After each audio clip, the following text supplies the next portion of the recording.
Entertainment की बात हम बाद में करेंगे। कल के दिन आपको क्या खास करना है अपने करवा चौथ को स्पेशल बनाने के लिए, जानिए अपनी राशि के हिसाब से। सबसे पहले मेष राशि की बात। कल के दिन मेष राशि के लोग दुर्गा माँ की पूजा जरूर करें।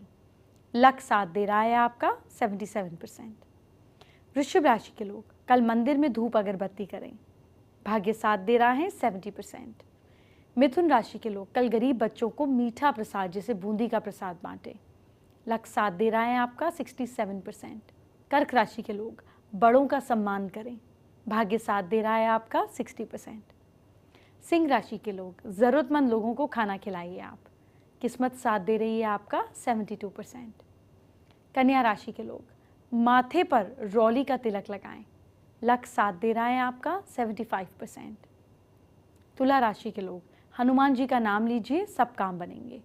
भाग्य साथ दे रहा है आपका 79%। वृश्चिक राशि वाले लोग सुबह बिना दूध की चाय पीजिए आप। किस्मत साथ दे रही है आपका 58%। धनु राशि के लोग घर पर पूर्वी हिस्सा ईस्ट कॉर्नर बिल्कुल साफ रखें। लक साथ दे रहा है आपका 56%। मकर राशि के लोग गायत्री मंत्र का जाप करें। किस्मत साथ दे रही है आपका 62%। कुंभ राशि के लोग गाय को रोटी खिलाइए आप। लक साथ दे रहा है आपका 73%। मीन राशि के लोग घर में मोगरा की अगरबत्ती जलाएं। किस्मत साथ दे रही है आपका 76%। आइए बात करते हैं आज के पहले महाउपाय की। करवा चौथ को बस एक दिन बाकी है। आज मैं एक बार फिर से आपको पति पत्नी के रिश्ते में प्यार बढ़ाने वाले 5 महाउपाय बताऊंगी कि आपका रिश्ता ना सिर्फ मजबूत होगा बल्कि आपको देखने वाले लोग आपके रिश्ते की मिसाल देंगे। तो पति पत्नी के बीच रिश्ता मजबूत करने का पहला महाउपाय जान लेते हैं। एक हांडिया में 1.25 किलो आप हरी साबुत मूंग दाल, दूसरी में 1.25 किलो दलिया वाला नमक भर दें। दोनों हांडिया घर में कहीं रख दें, लेकिन आपको किसी शुभ बुधवार के दिन ही करना है। इससे एक तो आपके घर में धन आना शुरू हो जाएगा और घर में सुख समृद्धि इतनी होगी कि आप और आपके पति हमेशा खुश रहेंगे। आइए बात करते हैं आज के दूसरे मैंने आपसे वादा किया था कि मियाँ बीवी के रिश्ते को मधुर बनाने के लिए आज महाउपाय बता रही हूँ। तो आज का दूसरा महाउपाय क्या है ये जानते हैं। क्या आपके पति के हर शुभ काम में बाधा आती है? आप रविवार को भैरव जी के मंदिर में सिंदूर का चोला चढ़ाकर बटुक भैरव स्तोत्र का पाठ करें। फिर गाय को और कौवे को और ब्लैक डॉग को उनकी पसंद की कोई भी चीज़ खिलाएं। साल में 4-5 बार ये उपाय कीजिए। देखिए आपके पति का कोई भी काम नहीं रुकेगा और वो आपको हमेशा पूरा टाइम भी देंगे। आइए अब मैं आपको आज का तीसरा महाउपाय क्या है ये बताती हूँ। देखिए, शादी के कुछ साल बाद मियाँ बीवी के बीच प्यार तो होता ही है, लेकिन उसे बढ़ाने की ज़रूरत होती है, क्योंकि अक्सर और बातों में आप रिश्तों के प्यार का एहसास नहीं करते हैं। इसीलिए अगर पति पत्नी आपस में प्यार बढ़ाना चाहें तो पति पत्नी रोज़ सुबह उठकर चिड़ियों को 7 अनाज डालें। 7 अनाज मिलकर ही डालने हैं।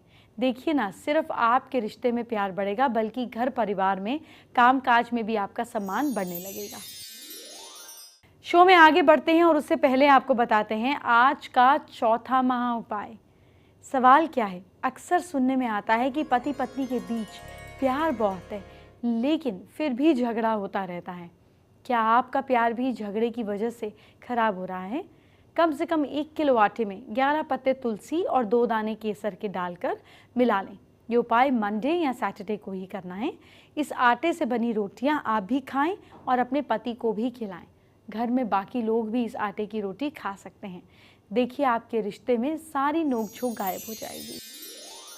शो के आखिर में आपको आज का 5वां और आखिरी महाउपाय बताती हूँ।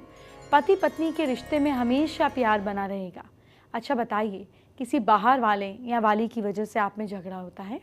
रोज़ सुबह सोकर उठने के बाद पति की हथेलियों का ध्यान से देखें और 3 बार चूमें। ऐसा करने से इस तरह का कोई भी झगड़ा मियाँ बीवी के बीच कभी नहीं होगा। ध्यान रखें कि ये उपाय आप किसी भी शनिवार को शुरू कर सकते हैं। क्या आपके पति आपकी बात नहीं मानते? क्या वो वही करते हैं जो उनके दिल में होता है? तो आपकी कोई बात सुनकर राजी नहीं होते? परेशान ना हो, आज आपके पति को कंट्रोल में लाने वाले कुछ अचूक उपाय बताने जा रही हूँ। नोट कर लीजिए, काम आएंगे। 43 डेज तक करें चंडी स्तोत्र का पाठ। एक पान का पत्ता लेकर उस पर चंदन और केसर का पाउडर मिलाकर रखें। जब लाल कपड़े पर माँ दुर्गा की प्रतिमा स्थापित करें और पान माँ के चरणों में रखें, माँ दुर्गा की फोटो के सामने बैठकर चंडी स्तोत्र का 43 डेज तक पाठ करें। पाठ करने के बाद पान के पत्ते में रखे चंदन और केसर पाउडर का तिलक अपने माथे पर लगाएं। तिलक लगाने के बाद अपने पति के पास जाएं। अगर उस समय आपके पति ना हो तो उनकी फोटो के सामने आप जा सकते हैं। पान का पत्ता डेली नया लें। याद रहे ये पत्ता कटा हुआ फटा हुआ नहीं होना चाहिए। इसके साथ ही ये प्रयोग केवल शुक्ल पक्ष में ही करना चाहिए। आप अपने हस्बैंड को उपहार में डॉल्फिन की मछलियाँ दे सकते हैं, मतलब शो पीस। इससे जीवन साथी उपहार में देंगे और अपने बेडरूम में लगाएंगे तो मधुरता आती है और हमेशा प्यार बना रहता है। डॉल्फिन मछलियों का चित्र बेडरूम में पूर्व या पश्चिम दिशा में रखना चाहिए। फेंग शुई के अनुसार मैंड्रिन बतख का जोड़ा न्यूली मैरिड जोड़े के शयन कक्ष में रखने से जीवन भर एक दूसरे के प्रति प्रभाव प्रेम बना रहता है। आइए बात करते हैं आज की स्पेशल एस्ट्रो टिप का। आज रात को मेहंदी लगवाने जा रही हैं, याद रखिएगा हस्बैंड का नाम अपने शुक्र के पर्वत पर यहाँ पर ज़रूर लिखवाइएगा। यहाँ पर हस्बैंड का नाम लिखवाने पर आपका और उनका प्यार बढ़ेगा, इसको मिस नहीं कीजिएगा और लेफ्ट हैंड में लिखवाइएगा। फेसबुक पर यूनिका वर्मा ने अपनी प्रॉब्लम हमारे साथ शेयर की है। वो जल्दी शादी के उपाय जानना चाहती हैं। रोज़ रात को अपने बेड साइड पर 2 बूंद दूध और थोड़ा सा गंगा जल इतना सा चांदी के ग्लास में मिक्स करके सोएं। सुबह 3:30-4 बजे उठें, साउथ ईस्ट डायरेक्शन कंपास से चेक कर लीजिए। अपनी बैल्कनी या घर या छत पर या नीचे जाएं और वो जो दूध और गंगा जल मिक्स किया हुआ है वो विष्णु जी का नाम सोचकर ऐसे अपनी मांग में भरिए। इसको 40 डेज रेगुलरली कीजिए, आपके योग खुलेंगे। कल करवा चौथ है और आपको आज से ही तैयारी शुरू कर देनी है। तो चलिए सबसे पहले आपको बताती हूँ कि करवा चौथ की तिथि कब से शुरू होकर कब तक है। साथ ही आपको सरगी खाने का भी टाइम बता रही हूँ। किसी भी पूजा का, व्रत का अगर नियम से सही वक्त और शुभ मुहूर्त पर काम किया जाए तो उसका फल ज़रूर मिलता है, और अगर नहीं किया तो नुकसान पक्का समझिए। पूजा आपको कल शाम को 5:36 से शाम 6:54 तक बीच में कर लेनी है। आपको 1 घंटे 17 मिनट का वक्त मिलेगा। इस दौरान पूजा कर लीजिएगा। आपको क्या पूजा करनी है, कैसे करनी है, वो पूरी जानकारी मैं आपको दे देती हूँ। आपको जो काम कल सुबह तक करना है वो तो मैंने आपको आज ही बता दिया, लेकिन कल आपको पूजा कब करनी है, किस मुहूर्त में करनी है, ये सारी बातें कल बताऊँगी ताकि आप भूलें नहीं। हर सुहागन ज़रूर जानना चाहेगी कि जो मैं आज और कल बताने वाली हूँ। चलिए शो पर आगे बढ़ते हैं। सरगी का समय तो आपको बता दिया, और अब आपको बताती हूँ कि सरगी में क्या होना चाहिए जो व्रत में काम आएगा। करवा चौथ की सेहतमंद सरगी की सामग्री है 250 ग्राम गेहूं की बनी सेवइयाँ, 50 ग्राम घी, 1 लीटर फुल क्रीम दूध, 200 ग्राम चीनी, गुड़ या मिश्री जो भी आपको सूट करे, इलायची और सैफरॉन। अब करना क्या है, एक बड़े बर्तन में आपको सेवइयों को घी में अच्छे से भून लेना है। इसमें दूध और इलायची मिलाकर इसे उबालें। जब दूध उबलने लग जाए तो आंच धीमी कर लें। 10 से 12 मिनट तक इसे धीमी आंच पर पकने दें। आपकी सेहतमंद सेवइयाँ तैयार हो गई। सेवइयों में मीठा क्रीम डालकर या फिर डायबिटीज़ से पीड़ित महिलाएं जो हैं सेवई बनाते समय शुगर फ्री का यूज़ भी कर सकती हैं। करवा चौथ के दिन आपने अगर बालों में गजरा नहीं लगाया तो क्या लगाया, हेयर स्टाइल तो मैंने आपको बता दिया। आप गजरा लगाएंगी तो पति आपके और भी ज़्यादा करीब आएंगे। किस फूल से, गजरे से क्या फ़ायदा होगा अभी जानिए। देखिए, चमेली अपनी खुशबू की वजह से फूलों की रानी के रूप में जानी जाती है। कोई त्यौहार चमेली के फूल का उपयोग किए बिना पूरा नहीं समझा जाता ना होता है। ये समृद्धि और सौभाग्य की एक निशानी है। इसीलिए महिलाओं को आम तौर पर बालों पर चमेली के फूलों का गजरा पहने हुए देखा जाता है।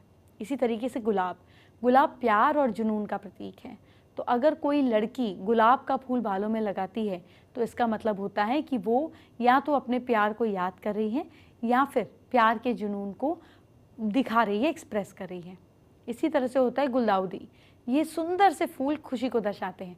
अगर एक लड़की बालों में गुलदाउदी पहनती है तो वो अपने परिवार के लिए खुशी लाने के लिए सोचती है।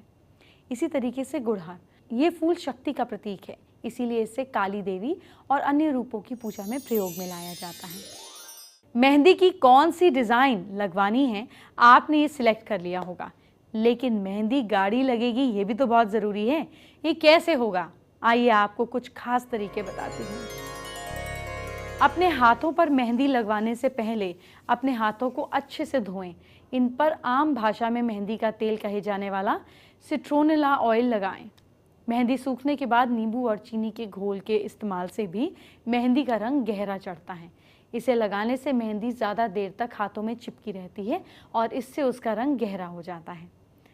फ्राइंग पैन में लौंग की कुछ कलियों को हाथ डालकर धुआं सेकने से भी मेहंदी का रंग डार्क होता है। मेहंदी छुड़ाने के बाद सरसों के तेल को हाथों पर लगाएं, खासतौर पे अचार वाला। मेहंदी को छुड़ाने के लिए साबुन ना लगाएं, आप विक्स लगा सकती हैं, इससे मेहंदी का रंग और गहरा हो जाता है। मेहंदी पर एक पतली परत फाउंडेशन की लगाएं, इससे कुछ घंटों में इसका रंग गहरा हो जाएगा। अगर आपने सर्दियों में मेहंदी लगवाई है तो अपने हाथों को रजाई या कंबल से ढक लें। आप सॉक्स भी पहन के सो सकती हैं और सुबह तक इसकी गर्मी से आपकी मेहंदी पर अच्छा रंग चढ़ जाएगा। लेकिन ध्यान रखिएगा रजाई और कंबल का रंग खराब ना हो। अगर किसी वजहों से आपकी मेहंदी का रंग अच्छा नहीं आया तो परेशान होने की कोई ज़रूरत नहीं है। अपने हाथों पर एक पतली परत भीगे हुए चूने की लगाएं। ये एक प्रोफेशनल ट्रिक है, पर यह तभी काम करेगा जब आपने अपने हाथों पर पानी नहीं डाला होगा। कल आपकी करवा चौथ की थाली कैसी होनी चाहिए, कितनी खूबसूरत होनी चाहिए, आपको बता देती हूँ। करवा चौथ की थाली तैयार करने में कोई चूक ना हो जाए, इसीलिए मैं आपको पूजा में थाली में क्या क्या सामान रख कर जाना है वो बता रही हूँ। पूजा की थाली में रौली, चावल, पानी से भरा करवा या लोटा, मिठाई, दिया और सिंदूर रखें और वो छन्नी भी साथ में रखें जिसे आप अपने पति को देकर व्रत खोलेंगी। ये सारा सामान आज ही रख लीजिएगा ताकि कल मिस ना हो। आज मैंने आपको थाली के बारे में बता दिया क्योंकि इसकी एडवांस में तैयारी से आपको मदद होगी। कल मैं आपको पूजा का शुभ मुहूर्त और उसकी सारी बारीक डिटेल्स बताऊंगी, यानी कि आपको कथा कब सुनने जाना है, पूजा की सही विधि सब बताऊंगी और चाल निकलने का सही वक्त भी बताऊंगी। कल का शो मिस नहीं करिएगा।